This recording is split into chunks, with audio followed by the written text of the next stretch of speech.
السلام علیکم ورحمۃ اللہ وبرکاتہ۔ الحمد للہ رب العالمین والصلاة والسلام علی رسول الکریم صلی اللہ علیہ وسلم۔ میرے محترم دوستوں اور بھائیوں، تکبر اور گھمنڈ کے تعلق سے کل ایک ویڈیو آئی ہے ہمارے اور آپ کے سامنے، اور اس ویڈیو کے اندر یہ بات کہی گئی تھی کہ مال کو پا کر کیسے تکبر کرتے ہیں لوگ، اور کیسے ہم اس تکبر سے اپنے آپ کو بچا کے رکھنا ہے۔ اور یہ تکبر اور گھمنڈ دین اسلام میں بہت ہی معیوب چیز ہے اور بہت ہی بری بات ہے۔ تو میرے محترم دوستوں اور بھائیو، آج کچھ لوگ ایسے ہوتے ہیں ہم میں سے کہ علم کو پا کر، کچھ لوگ ایسے ہوتے ہیں علم کو پا کر جو ہے تکبر کرنے لگتے ہیں، گھمنڈ کرنے لگتے ہیں۔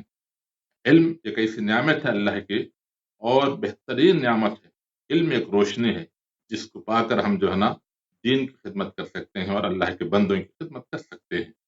تو میرے محترم دوستوں اور بھائیو، اس علم کو پا کر لوگوں کے اندر روب جمانے کی کوشش کرنا، یا ان کے اندر دبدبا قائم کرنے کی کوشش کرنا، یا پھر ان سے یہ امید رکھنا کہ وہ ہمارے آنے پر کھڑے ہوئیں گے، یا پھر جو ہے دعوتوں میں ہم کو مقدم رکھیں گے، یا پھر جو ہے نا کہ ان سے جو ہے نا زبردستی جو ہے نا ہم جو ہے نا کہ ان کے اندر روب جمانے کی کوشش کرنا ہے، بہت ہی بری بات ہے۔ ایسی بات نہیں ہونا ہے۔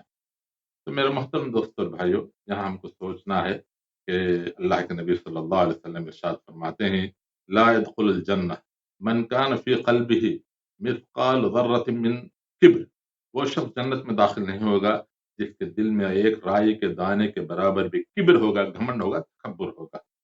اور اللہ تعالیٰ قرآن مجید میں ارشاد فرمایا، انہ لا يحب المستکبرین، یقیناً اللہ رب العالمین تکبر کرنے والوں کو، گھمنڈ کرنے والوں کو ناپسند کرتا ہے، پسند نہیں کرتا ہے، ناپسند کرتا ہے۔ تو میرے محترم دوستوں اور بھائیوں، وہ کہا گیا تکبر کرنے والے کے تعلق سے حکماء نے کہا ہے کہ ایسا سمجھو کہ اس کی مثال کہ وہ شخص پہاڑ پر کھڑا ہوا ہے، وہاں سے دیکھ رہا ہے لوگوں کو، لوگ بہت چھوٹے نظر آئیں گے، اور لوگ بھی جب اس کو دیکھنے لگیں گے وہ بھی ان کی نگاہ میں جو ہے نا وہ چھوٹا نظر آئے گا۔ تو یہ بڑا نقصان ہے۔ اس سے معلوم ہے کہ دنیا میں بھی اس کا نقصان ہے اور آخرت میں بھی اس کا نقصان ہے۔ تو اللہ تعالیٰ سے دعا کریں کہ اللہ تعالیٰ مجھے اور آپ کو تکبر سے، گھمنڈ سے بچائے، اور عاجزی اور انکساری ہمارے اندر اللہ تعالیٰ پیدا کرے۔ جزاکم اللہ خیر۔